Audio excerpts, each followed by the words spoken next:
curating more communities is going to be the focus for us.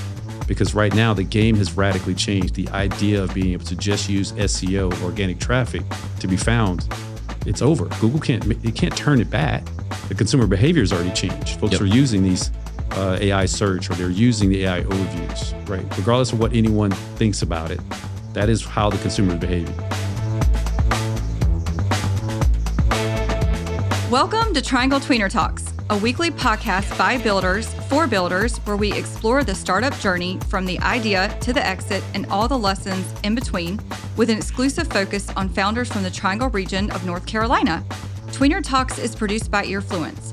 Now here's your host, serial founder and general partner of the Triangle Tweener Fund, Scot Wingo.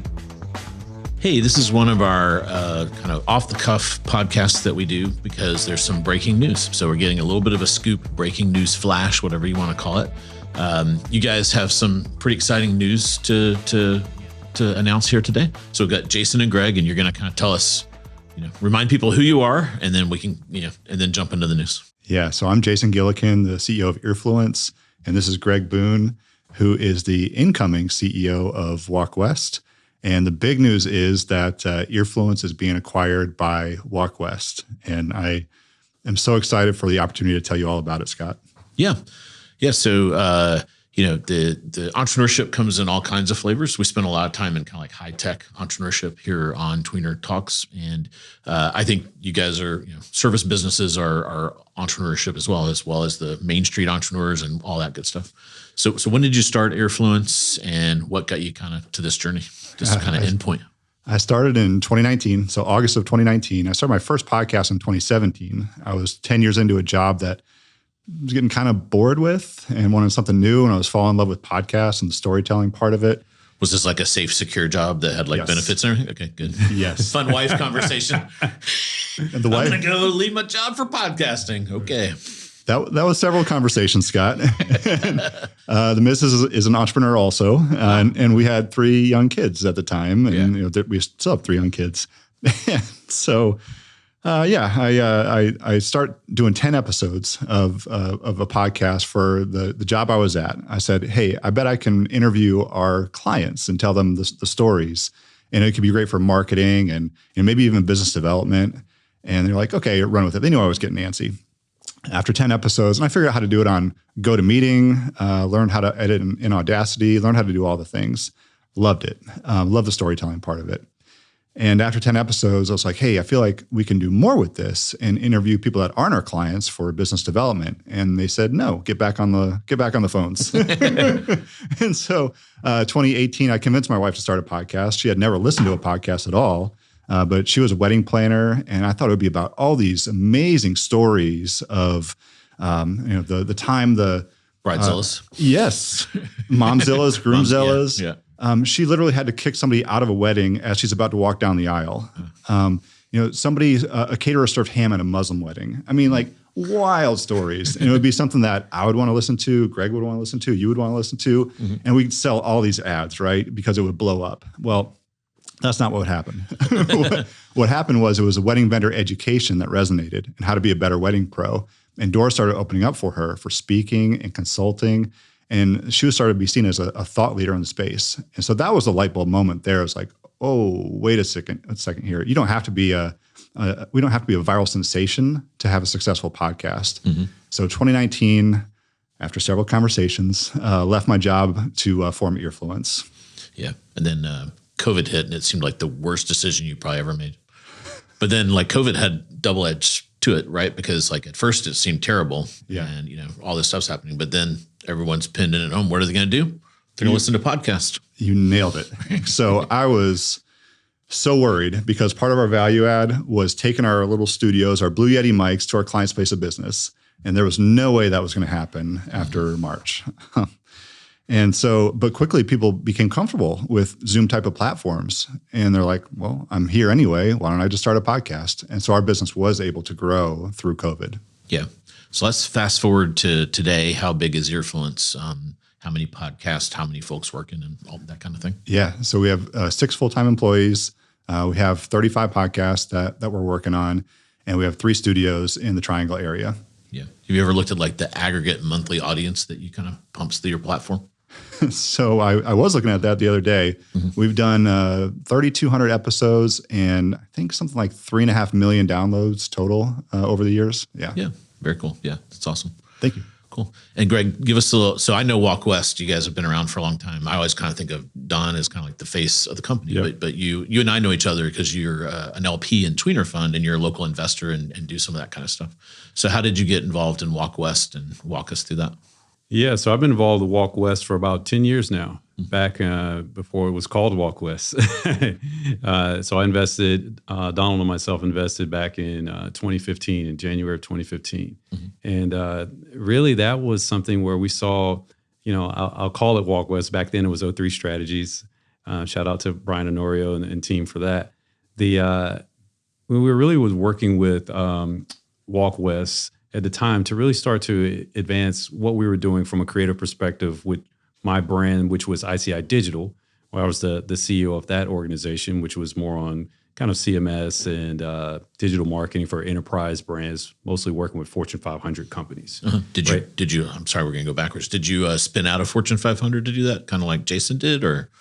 No, so you've always been just kind of like more entrepreneurial. So if we go back, I'm born and raised here. I was born in Duke Hospital many years ago. I grew up through the Durham public school system. Nice. And so I've been a local boy for a while, really focused on this area. I started my career in 1998 at IBM as a software engineer. Okay. Right. So I guess that was my origin corporate. story. That was my corporate. Yeah, we'll count that. And then I got caught up in the 2001 to 2003 kind of .com era. It was like, all right, I'm gonna go spread my wings and go work for a smaller company that got acquired. And then I got that opportunity to either move to the West Coast or take 6 months severance. And I'm born and raised here. So I said, you know what, I'll take that and figure out what I can do later. That kind of started my entrepreneur journey, where I started a few things that didn't work out. A lot of people don't talk about that. I don't talk about them either. You learn the most from the ones that don't work out. 100%, right? And so, for me, kind of fast forwarding to multiple exits later, 2014, 2017, 2020, I was at company ICI Digital that then merged with Blue Acorn ICI. We transacted to Infosys in 2020 during the middle of COVID, right? We started to go into process in January, February, the bankers, the PE group, hey, should we do this? Everybody was like, we're in e-commerce, stores are closing. I think we might actually have something here, right? And so we ended up selling the business for $125 million in October of 2020 after a rather lengthy process. And were you a founder of that? Yeah, so I was I was the CEO at the time and one of the key stakeholders in the business at that time. So that was pretty exciting for us, right? Cool. We'll have to go have a beer and talk e-commerce sometimes. 100%. One of my favorite topics. Okay, so then what did you see in Walk West that kind of, so you've been in this digital world, you met Don and team, and like what kind of wanted you to get involved with that? Yeah, so like I said, I invested in the company because I believed in the vision that they had back then to really kind of elevate brands through digital, right? And then over the years, I've really gotten invested in learning a lot more about emerging trends, emerging technology. Fast forward to 2022 and start talking about Gen AI, Open AI, Gemini, all of the other pieces start to come about, right? And so for me, what I start to recognize over the last probably 6 to 9 months is a lot of the advancements that are happening from an AI perspective, combined with a lot of disruption that's coming from the AI side of things, right? What are some of the ways that we can be a lot more creative, authentic in our storytelling, right? And that's where we start to say, whether it's from the election or from SiriusXM put out stats on podcasting, start to realize that this storytelling, this medium to be able to do some very creative things across audio and video, right? To really start to create these connections. I'm a firm believer of when everyone else zigs, we should zag, right? So as everyone else was focusing and doubling, tripling down on inbound and just SEO, it's like, maybe there's a different path we should be taking here. And so in talking with Donald and talking with Jason here, start to realize, Earfluence is a lot more to us than just a podcast community platform. I view it as a content studio, right? A critical piece to what Walk West, is what I'm trying to transform it into, right? Historically, it was a creative shop that I'm now repositioning as more of an AI-powered human experiences agency, right? And we're going to do 3 things really well. We're going to make sure folks are seen, heard, and cited by humans and machines alike for maximum results. And so Earfluence is very critical to that. I like that. You can tell you're going to be a good CEO. You hit a tagline right in there. AI powered human experience. Human experience. Yes, got it. I like that. Does that spell something? We'll have to work on it. That's awesome. Yeah. So kind of random coincidence, but yesterday I wrote an article that really resonated with folks on the Tweener Times about a lot of our startups are seeing here in the area that their organic traffic just fell off a cliff in Q4, and everyone was sitting there scratching their head. And then the folks that kind of invented or at least branded inbound marketing, which is like where you take this content and you become an expert or authentic voice. HubSpot, they revealed that their traffic was down like 85%. And, so what's going on is AI is a double-edged sword. It can help make you more, automate things and make you more efficient. But at the same time, everyone's using it and flooding the zone with content. So there's like all this content coming out that's breaking SEO. Google's changing their algorithm so fast. All the stuff that used to work, it's kind of catching all the minnows and the dolphins with the minnows, all the good and the bad content, all getting punished equally. And it's creating total chaos in a lot of these strategies that used to work. So I agree with you, because I'm of the mind that, the more authentic you can be and non-AI, that's going to resonate with people. So I would never use it in writing or anything outbound, but on the backside, if it can make you more, efficient to be able to produce a lot of this stuff, it's great. Yeah. I mean, it's been super challenging, I think, for folks, especially those that weren't paying as close attention, right, to their strategies and the changes that were happening. I always tell the team, it's like, look, Google made their changes in April or May of last year. They started to roll out across the U.S. these AI overviews. And, part of me says that the SEO world was a little bit disingenuous as to the impact that it was going to create, right? I mean, you got to imagine, if you're an SEO agency and your whole job is to do that thing, right, and you don't really have a solution outside of that, right, it's very hard to kind of come to grips with that. And in traditional sense, right, when it comes to marketing, there's always a 6 to 9 month lag anyway, as it relates to the effort that you put in and the results that come out. So, conventional math says if they roll this out in April or May, I wasn't surprised come October or November, people are going to really see the impact. Yeah. And lo and behold, that's what happened. I listened quite a bit to the Marketing Against the Grain podcast by the CMO of HubSpot, Kip Bodner, and Kieran Flanagan. They talked about this even back last April. Yeah. Right. They talked about the death of SEO and these changes in what was coming. But even some of their guests would say, no, it's not that bad. It's not that bad. Is it? We shall see. And so, yeah. And that's where it goes back to us. It's like, look, in a world of endless content that can be created, to your point, in the push of a button, right? The only difference for folks to really kind of diversify their business is that if you and I can put out the same type of content, the difference is I can be on point, I can be on stage, on camera, on point all the time. Right? I can be on a podcast. So it was the perfect medium when we started talking to Jason and talking about the Earfluence team. And I think we have like 24 of the, 30-something podcasts are in the top 10% of all podcasts, according to Listen Notes, right? So the reach and the amplification really matter. The diversification matters. And then it folds into the rest of our strategies of creative to really start to amplify things for our brands that we work with.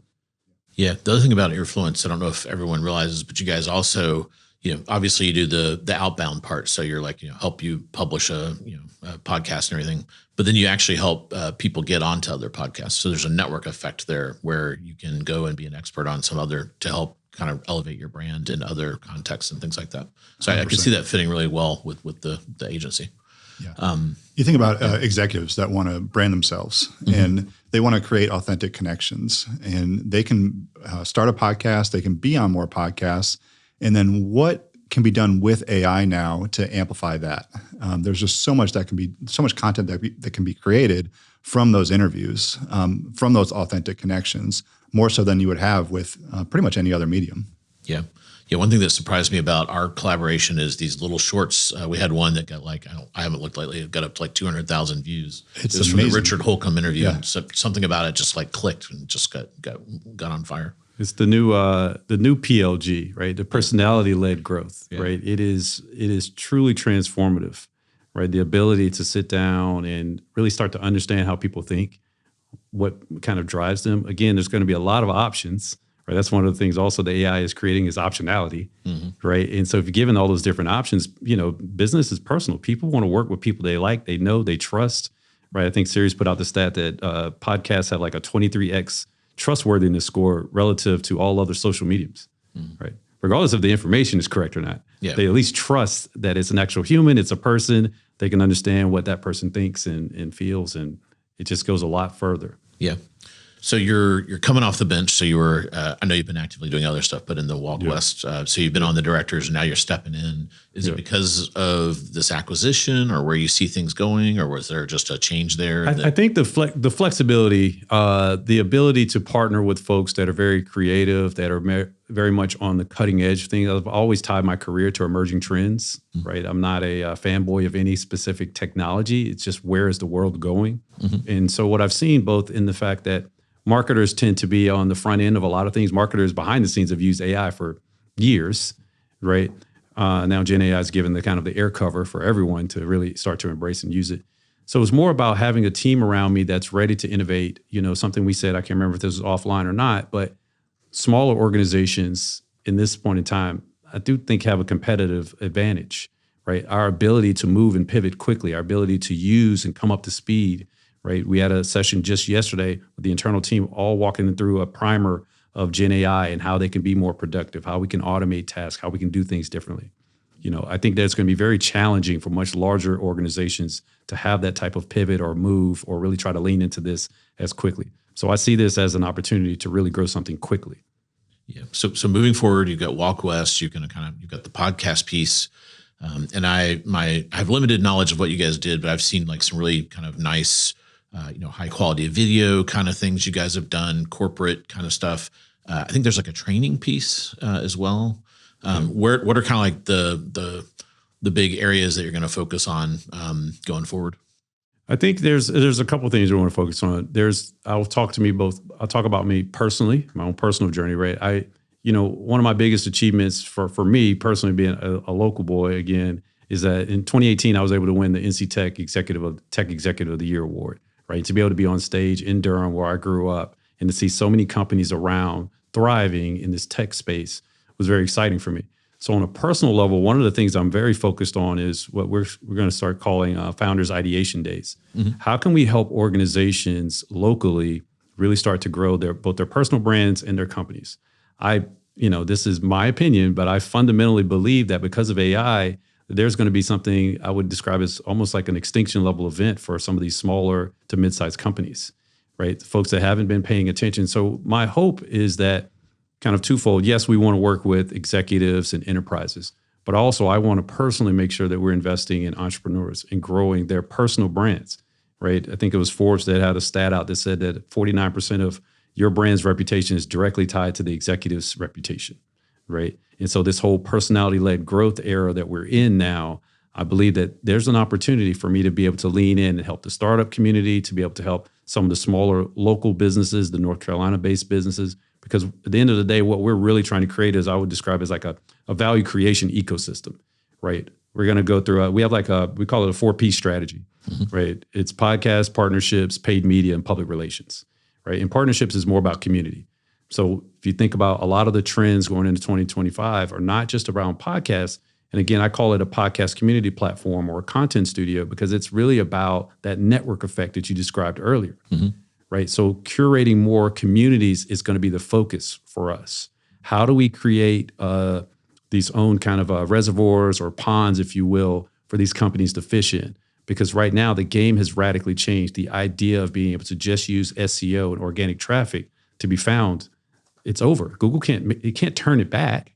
The consumer behavior has already changed. Folks are using these AI search, or they're using the AI overviews, right? Regardless of what anyone thinks about it, that is how the consumer is behaving. So for us, we're going to lean in there. It's going to be more about what can you do in person. There's going to be a big IRL moment where there's going to be a lot more events. I want to be able to do more events, more in-person things. Going back to that Founders Ideation Day, we're going to be bringing founders into the Walk West offices, and we're going to have closed door, free consulting. Like, look, this is what we're going to do. My only ask is for 30 minutes, sit down, do a podcast together. We're going to give you the content. We're going to chop it up and do some great things for you. But it's all about being seen. So you heard it here first. Free 30-minute content. Yeah, exactly. On Greg's dime. Where's y'all's office? I was there one time, but I'm sure it's moved a couple times. Is it still kind of like in this downtown Raleigh corridor? Or? Yeah, so we just moved. We're about 10 minutes away from here, where we are today, next to Crabtree Mall. Okay. So we'll be right there in that Fifth Third building. Cool. Are you going to stay in Durham, or are you going to move? Well, we're in the south? Raleigh. Okay. So we've moved. We're in the process of moving from Durham to Raleigh. Okay. All right. A little bit longer for me to drive, but that's okay. It's not about me. Yeah. Sometimes that Durham to Raleigh corridor, it can take like 30 minutes or like an hour. Like it's never in between. If that little, 148 or whatever gets jammed up, 100%. You're toast. Yeah. 147, yeah, freeway. 147, yeah. They need to, I thought they were going to solve it, but they actually made it worse. I don't know. I mean, 27 years ago when I was started my internship at IBM, I lived in Raleigh near NC State's campus. Okay. And that's when 40 didn't have so many lanes. Yeah. And it would take an hour to go about 15, I would say, usually now it takes 15 minutes. It took an hour back then. Yeah. So I moved over to the Chapel Hill and Durham side back in the late 90s. I was like, never again. Right now it's flipped. Yeah, flipped around. Yeah. So yeah. And then where'd you learn programming? Did you self-learn or go to school around here? No, so I went to school. I started at Howard University. I played basketball and baseball my freshman year, and that became way too much. And I was a business major then. Not by choice. Back then, the coaches basically told you, this is what we're all taking. And then I actually transferred to North Carolina A&T in 1997 in Greensboro. And that's when I said I wanted to be in computer-based information systems. And they said, well, the closest thing we have is computer science. And I said, okay, sign me up. Yeah. And I fell in love with it. And that's where kind of my journey, I kind of fell into software engineering. Cool. And A&T has a very vibrant entrepreneur program. It's far enough away. I haven't had much time to interact with it, but I've heard it's really good stuff coming out of there. Yeah, I need to spend more time. I haven't had a chance to really get back. I've been all over the globe for the past, 20 years doing a lot of different things. Yeah. Do you still keep your software chops tight, or you haven't written code in a while? I haven't written code in a while, but what I will say is that because of Gen AI, I've gotten a lot more creative as to applications that I can build. Mm-hmm. Right. And that's one of the things I talk to a lot of folks and they ask me all the time. It's like, hey, I do a lot of professional education, right? I just finished up a course on AI leadership transformation at MIT last week. And, but I have folks that are asking me, they say, hey, should my kids still get a degree in computer science? Should my kids still be software engineers? Right. And the thing that I always say to folks, I'm like, look, anyone can use Gen AI, right? But at the end of the day, the folks that really understand how the tech actually works, how do you do integrations, how are you able to understand patterns, how you understand all of these other aspects that come along with it. It's not just about writing base level code, right? So I do think it still does matter. So to answer your question, no, I don't actually write code, but I do build a lot of applications, started to look in building some agents and things to really start to automate the business. And that's one of the things that I'm very interested in tinkering around with at Walk West with Earfluence. And how do we automate these processes and make us more efficient? Yeah, Jason and I have a lot of sidebar conversations on this topic as well. So what are Jason, what are a couple of your favorite AI tools that you either podcast related or not? I mean, I'm in ChatGPT all the time. Yep. So that one obviously, but then Podflow is a great one. You can put in a MP3 file and it'll spit out ideas for titles, show flow, quotes, the entire transcript. So that one we use it all the time. Okay, good. And then there's also one called Pod Engine, which is great for finding guests or podcasts that you might want to go on. Okay, interesting. Greg, what are yours?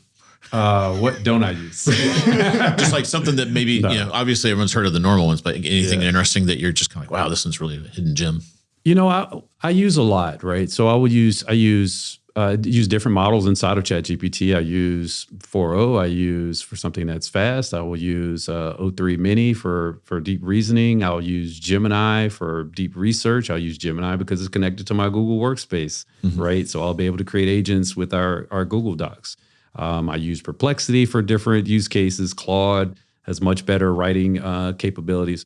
But I would say some of the hidden ones that are not so much hidden, but the ones that people aren't using enough of, I would say Notebook LM is pretty amazing. Being able to just consolidate, come up to speed. I can drop all of your podcasts in with the transcripts, combine that with other sources of information, and really start to build out briefing docs and study guides and things of that nature. So from a consultative perspective, there's just a lot of tools that you can use. I use Sora for video to create things pretty quickly. I use Midjourney for creating images. And folks ask me, well, why do you use all these different tools? I said, well, this is the first time in my career where I can actually create a visual representation of any idea, even crazy ideas that we have as CEOs that we would whiteboard or just write down. Now I can create a visual for it. It may not be 100% accurate, but you start to have a better understanding of where I'm going. Yeah. Yeah, Right. then you can hand it to a creative and say something like this, but not so. This is not so directionally AI correct, looking. right? Can you now make Yeah. this more human? Yeah. What are yours, Scott?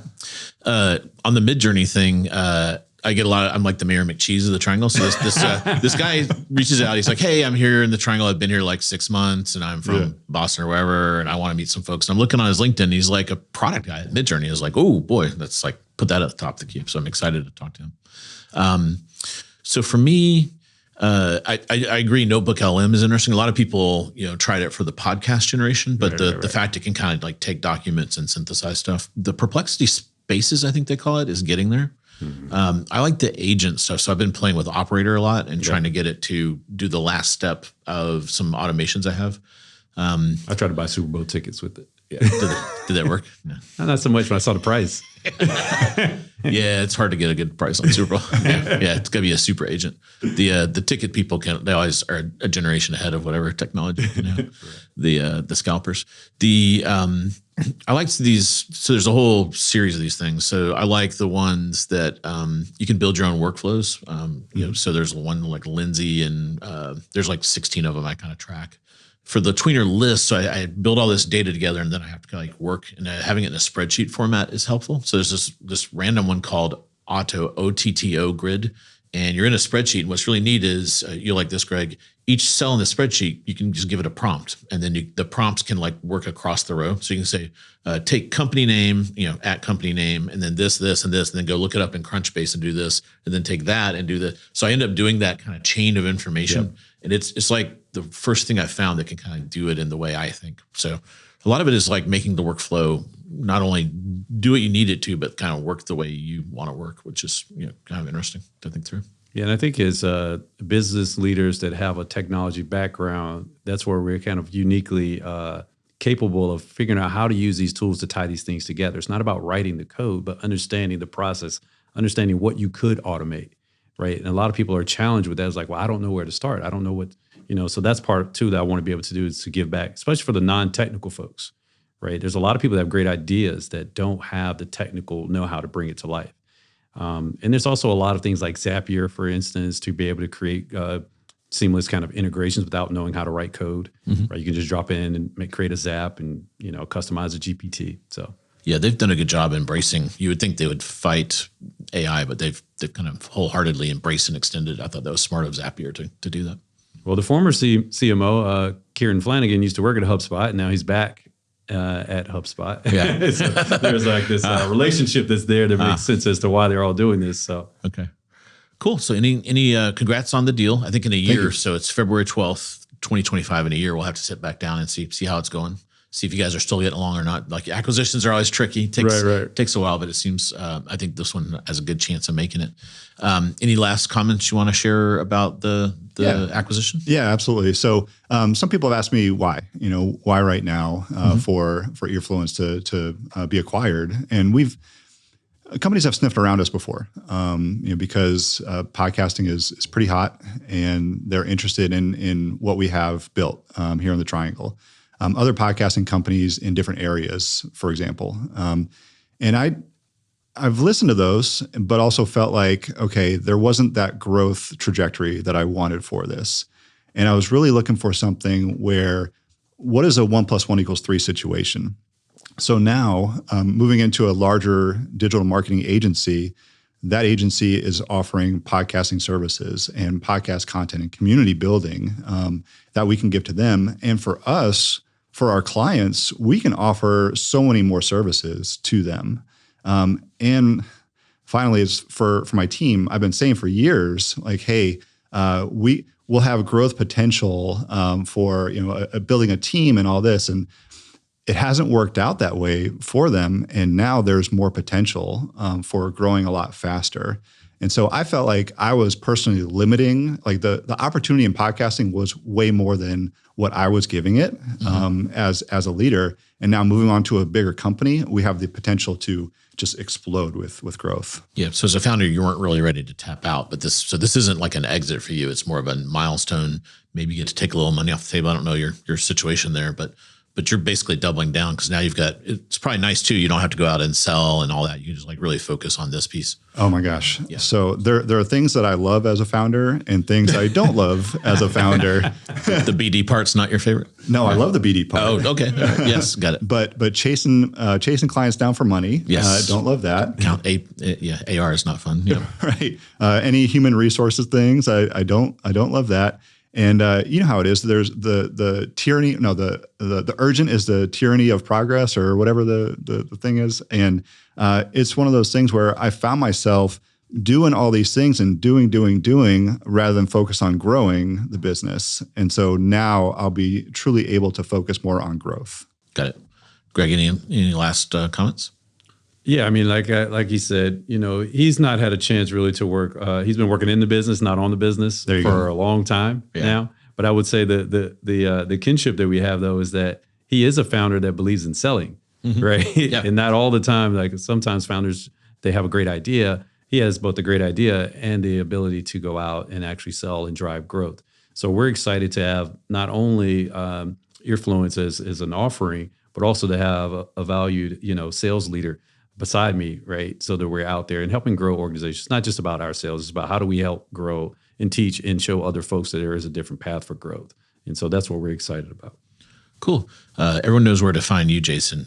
You're very active on social media and stuff. But Greg, do you publish on LinkedIn, or where are you an X person or one of those kind of platforms, or where can people? So you can find me at Greg Boone on LinkedIn, or you can find me at AI Serious on X. I did change my Twitter handle to AI Serious. Oh, wow. Serious like the constellation, or serious like I'm very serious? I am very serious. Okay, all right, gotcha. As I tell our team, Scott, you need to be AI curious because I'm AI serious. Nice. All right. One last thing. Greg's got a podcast coming out called AI Voice or Victim. Ooh, okay. Yeah. Nice. That should be interesting. You can tell by our conversation that he's very serious about AI. Yeah. And so, yeah, that's good. I tell folks all the time, you can either ride the wave or you can get crushed by it, right? So in the world in which you can either be the voice or the victim, I always choose to be the voice, and I'm hoping that more folks will be the voice as well. Yeah. Well, awesome. Congratulations on the deal, and we'll check in on a year to see how it goes. So enjoy the honeymoon. Thank you so much. Appreciate it, Scott. All right, bye.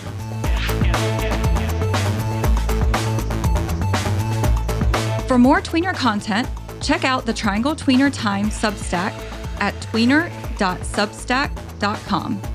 For more Tweener content, check out tweenertimes.com. Thanks for listening, and we'll see you again soon on Triangle Tweener Talks.